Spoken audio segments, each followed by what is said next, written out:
Hello! Hello the universe! Miss Universe na talaga namang nagpuprotesta para kay Michelle D. Pinalitan daw yun, tapos wala na dun ang Miss Philippines. Maraming mga naka-screenshot at maraming ang mga nagsasabi na niluto. Cooking show daw ang Miss Universe. At kung mayroon man akong kakampihan, yun ay ang ating pambato, di ba? At syempre higit sa talento, dapat ipakita nila kung ano ang nilalaman ng kanilang puso at kung ano ang laman ng utak. Hello! Welcome back to my channel! Magandang araw! At kung anong oras nyo man ako napapanood, tapusin nyo po yan. Paki-like, paki-share, mag-iwan ng komento, pero magpakabait at huwag mabibiktima sa clickbait. At dahil walang maling opinion, tayo po ay makikiosyoso sa bawat kwento, makikisali pero hindi makikigulo. At ako ang inyong marites na maghahatid sa inyo ng mga intriga, Nemia, Chika, Dora. At eto ang latest.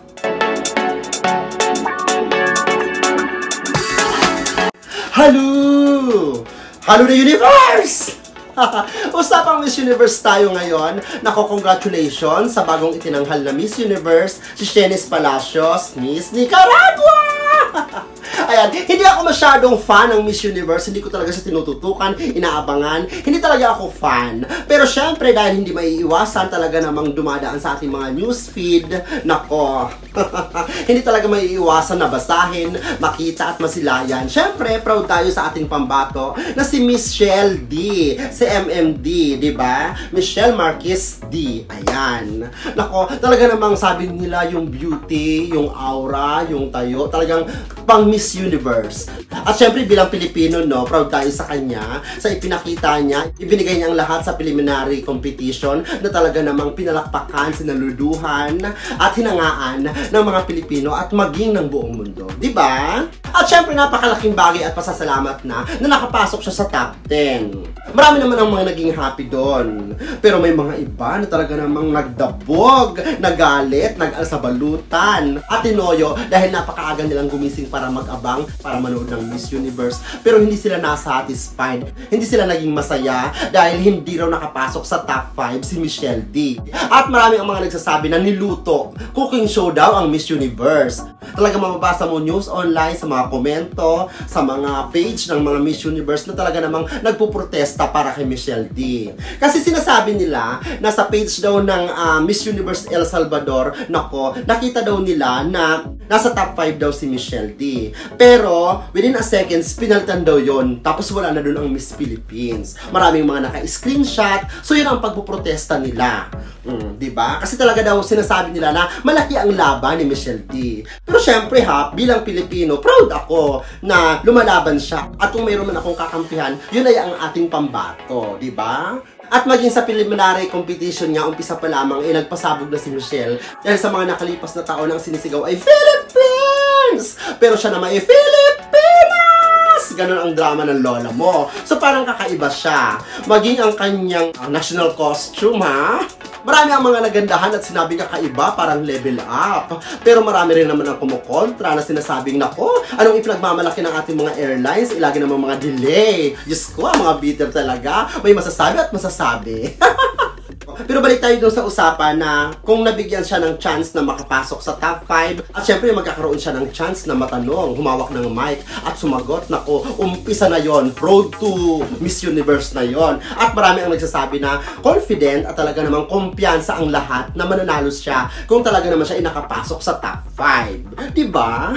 Siyempre yun ang mga sigaw at sinasabi ng mga taga-suporta ni Michelle D, mga kapwa Pilipino at maging mga ibang lahi na talaga namang nakatutok at bihasa sa mga ganyang mga pageant. Marami ang mga nagsasabi na outstanding ang kanyang performance, marami ang pumupuri sa kanyang ipinakita. At alam naman natin na ang Miss Universe ay taunang pageant. Pinipili ang mga pinakamagagandang babae, magiging representative ng kanilang bansa para pumunta at maglaban-laban sa isang host na bansa. Pipiliin, huhusgahan, sila ay magpapasiglaban kung sino ang may pinakamagagandang mukha, talento, maging mga kasuotan, national costume. At syempre higit sa talento, dapat ipakita nila kung ano ang nilalaman ng kanilang puso at kung ano ang laman ng utak. tatak. At pinaka-importante ang kanilang advokasya na magagawa sa pagiging Miss Universe. At syempre sa ating bansang Pilipinas, nako, ilan na ba ang naging Miss Universe natin? Ang kauna-unahang Miss Universe, Gloria Diaz, Margie Moran, si Pia Wurtzbach, at ayan si Catriona Gray. O diba nakaapat na corona na ang Pilipinas sa Miss Universe? At nako, si Miss Nicaragua ay kauna-unahang Miss Universe ng kanilang bansa. Actually, tumatak na siya sa akin kasi sa preliminary, nakita ko siya sa TikTok na kamukha siya ni Nicole ng Pussycat Doll. Akala ko siya yun. At nagmarka na rin siya sa akin. Hindi ko iniisip na siya ang mananalo, pero nakita ko na siya ng ilang beses sa isang video at tumatak siya sa akin na, ay maganda tong babaeng ito. Pero hindi ko alam na siya ang mananalo.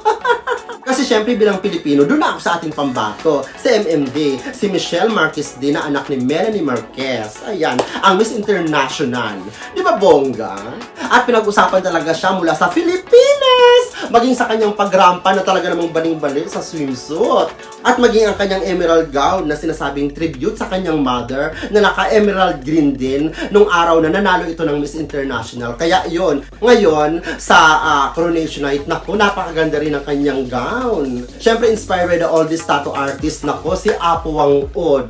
Ayan, yun ang inspirasyon ng kanyang gown. At talaga namang clap, clap, clap, napakaganda. Samantala, palawak na nga ang mga kategorya na pwedeng sumali sa Miss Universe. Sabi nila, ginagdagan na ang edad, na hindi na siya limitado sa ganitong edad lang. Pwede nang sumali ang mga nanay, pwede nang sumali ang mga naikasal na, pwede nang sumali ang plus size, which is may representative tayo, si Miss Nepal. Mayroon ding dalawang transgender. So marami na ang nagiging sakop na pwedeng sumali. Ibig sabihin is open na sa lahat. Sa pagiging babae, pantay-pantay tayo, parang ganon. Bagaman maraming ang mga sumasang-ayon at wala namang mga reaksyon, sinasabi nilang okay lang yan para pwedeng sumali ang lahat. Pero marami rin naman ang kumukontra. Sinasabi nilang, bakit ba parang hindi limitado sa ganitong kategorya lang? Kasi diba, sa mga transgender, meron naman talagang patimpalak. May pinakamataas na pageant para sa kanila. Dapat ang mga transgender daw ay dun lang. Sa mga nanay naman, sa may mga asawa na, pwede naman magkaroon ng Mrs. Universe. Mga ganon, yun ang kanilang mga himutok. Kasi sinasabi ng iba na dapat ipasok lamang dun sa kategorya na dapat sa pang Miss Universe. Diba? Pwede naman magkaroon ng platform para sa mga plus size, sa mga nanay, sa mga transgender. Doon sila.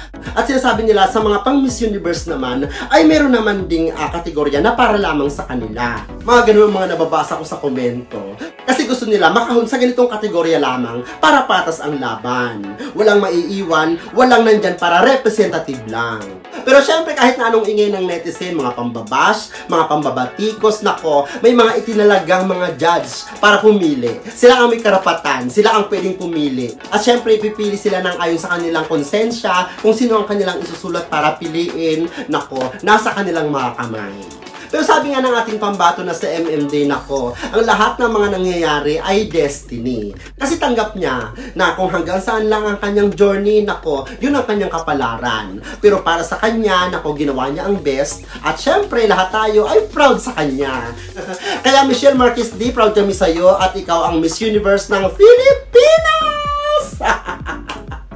At yan lamang po ang aking chismats for today. Maraming salamat at mag-iingat po tayo kahit saan man po tayo naroroon. Kung kayo po ay may mga opinion, suggestion, reaction, paki-comment down below. At palagihang lambing sa tagapanood sa akin na kung hindi pa kayo subscribe, mag-subscribe na kayo. Hit the bell button para updated kayo sa mga chismaks at ganap ng inyong all-around kasama at kachika na niya, Chika Dora!